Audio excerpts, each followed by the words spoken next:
Valentine's Day.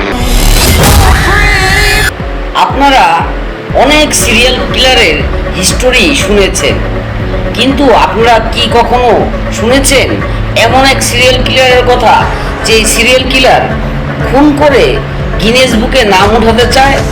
হ্যাঁ, আজকে আপনাদের ঠিক এমনই একজন সিরিয়াল কিলারের গল্প বলবো। ব্রাজিলের একজন সিরিয়াল কিলার থিয়াগো, যে কিনা নিজের নাম গিনেস বুকে লেখার জন্য প্রায় একে একে ৩৯ জন নিরীহ নারীকে নৃশংসভাবে হত্যা করেছে। গোয়ানিয়া রাজ্যের রাজধানী গোইয়াসে মায়ের সঙ্গেই থাকতো এই সিরিয়াল কিলার। এই সিরিয়াল কিলার থিয়াগোর খুনের শুরুটাই হয়েছিল একজন মোটরসাইকেল আরোহীকে খুন করার মাধ্যমে।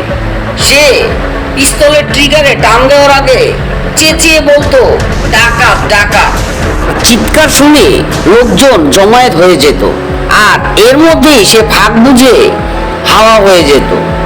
আপনি কি বুঝতে পারছেন যে খুনি কত চতুরতার সাথে সে কাজ করে নিরাপদে সরে পড়ার জন্য পথ বেছে রেখেছিল? তার হাতে নিহতদের মধ্যে নারী সংখ্যাই ছিল ১৬ জন। কেনিয়া শহরে খুন হওয়া এসব নারীদের মধ্যে অনেকেই ছিল বাস্তুহারা।